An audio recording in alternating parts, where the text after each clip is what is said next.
bueno, sigo con lo que estaba contando de mi experiencia en la esclerosis múltiple y también tal vez para informar a la gente que está enferma de esclerosis múltiple y ahora sí que hermanarse de alguna manera.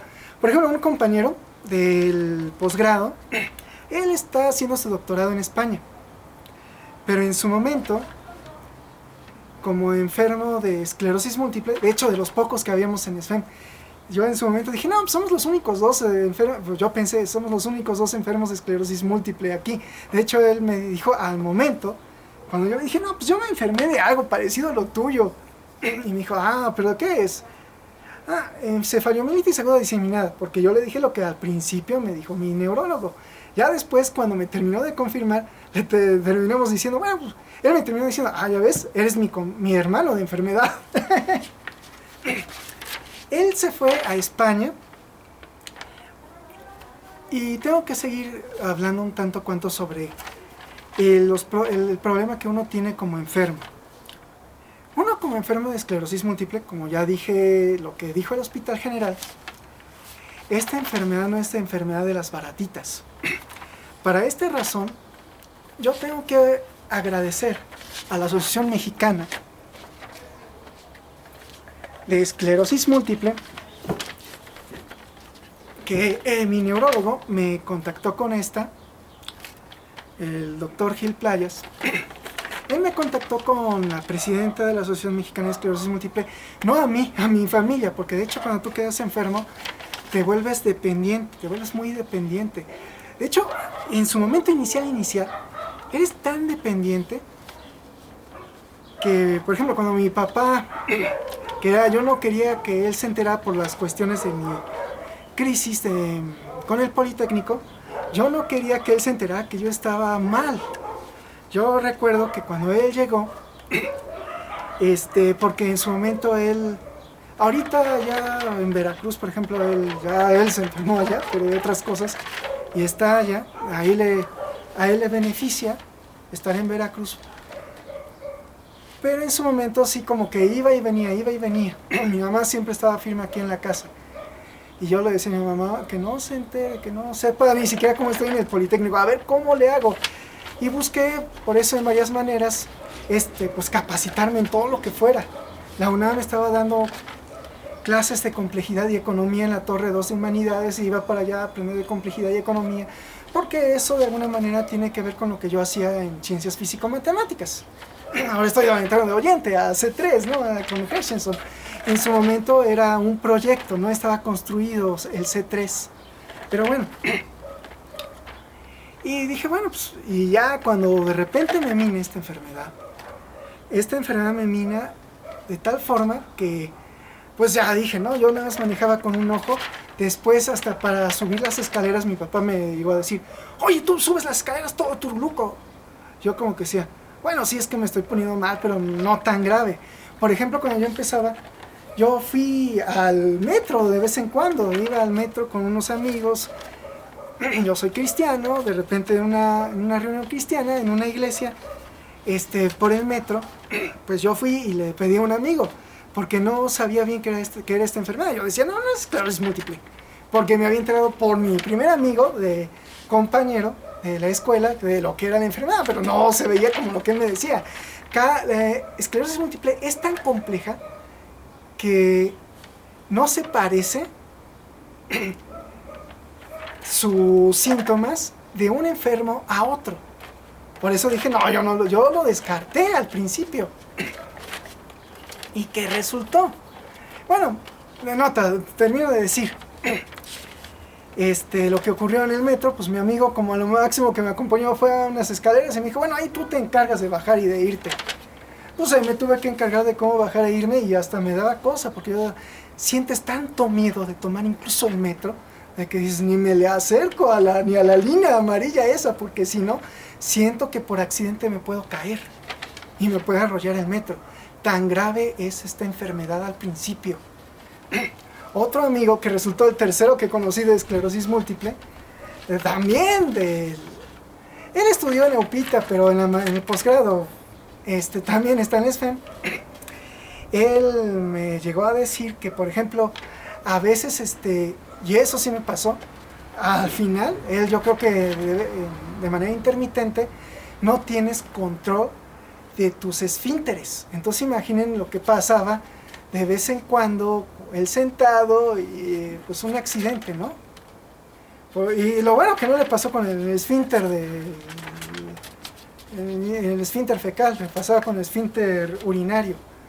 Y son accidentes muy fuertes, ¿no? Dices, oye, nada más, ya no soy niño para esto, ¿no? No, uno no es niño, pero sí es bueno, con esto que estoy diciendo, que uno vaya a un neurólogo. Puede ser que, como la enfermedad es compleja, el médico general te dé uno que otro medicamento para ayudarte a sortear, sobre todo por lo complejo de la enfermedad. Es tan difícil de diagnosticar que no es sencillo.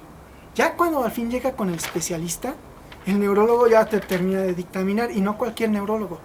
Es como hasta una subespecialidad de la neurología.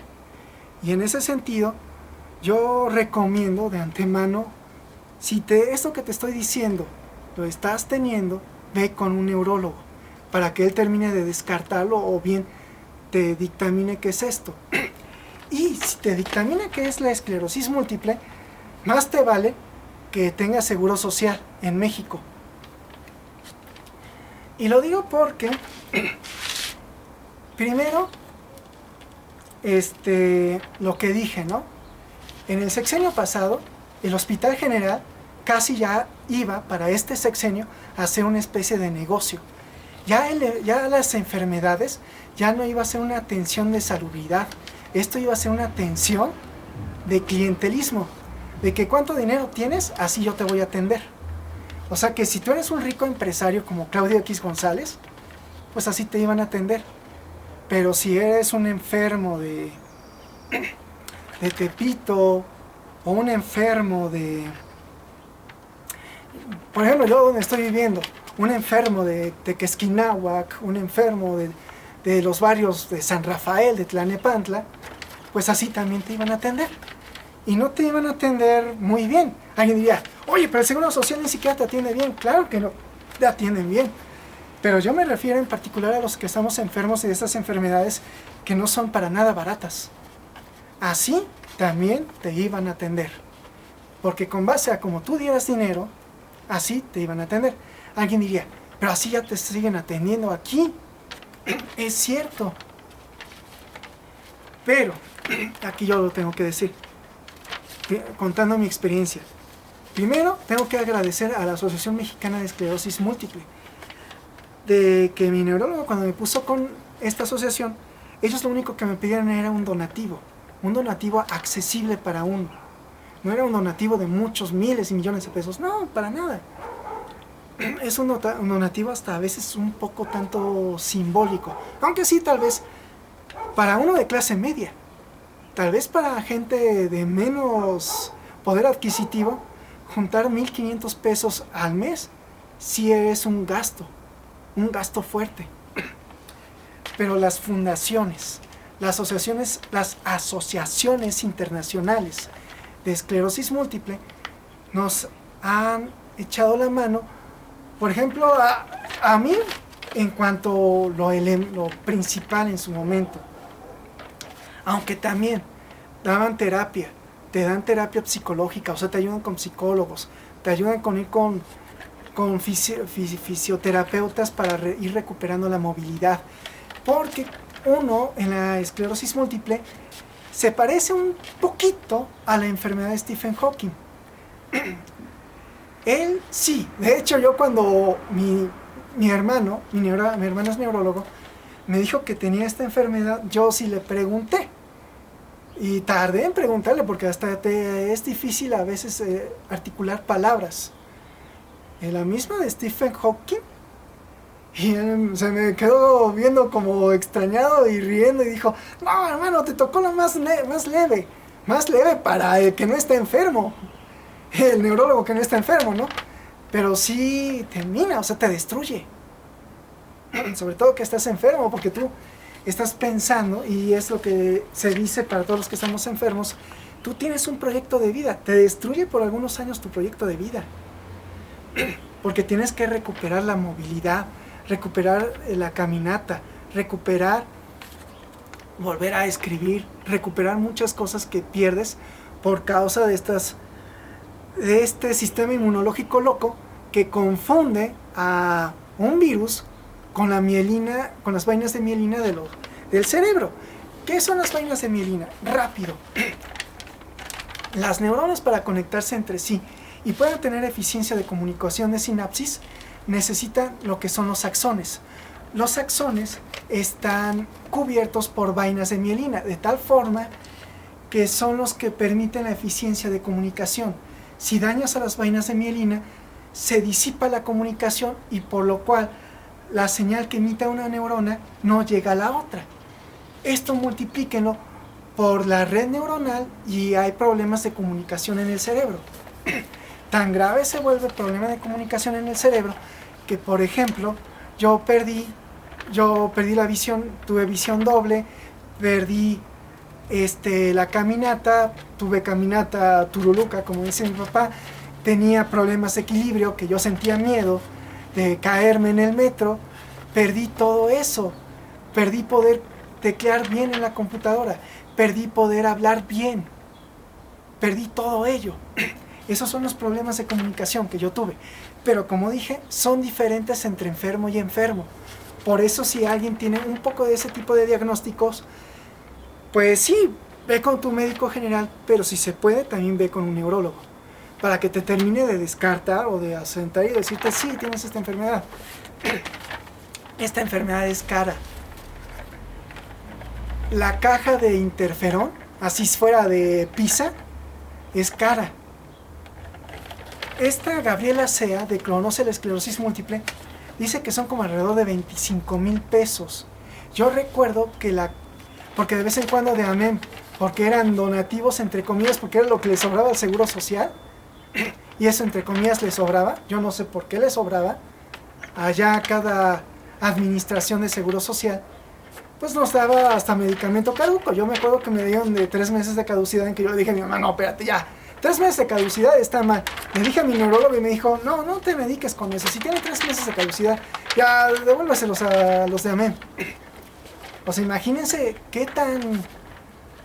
cómo llegaban los donativos y de alguna manera tenían que recibirse, porque finalmente a veces pese a caduco, pues dices, pues de algo me tiene que servir, pero pues uno pues es científico y conoces un poquito de química cuántica y yo de hecho un poco antes de ver qué hacer con ese medicamento, un poco después me puse a leer los libros de química cuántica y hablan de los enlaces sigma y de ciertas cosas en que te dicen a partir de cierto momento ya los compuestos orgánicos comienzan a perder su efectividad.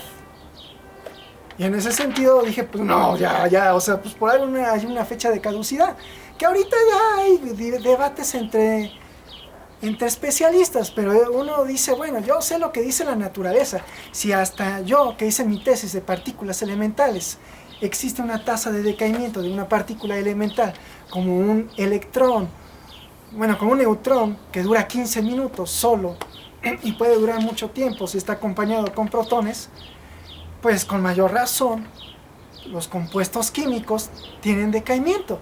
Por alguna razón hay fecha de caducidad.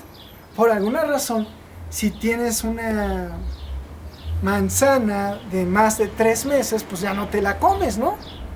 Entonces con mayor razón en la medicina.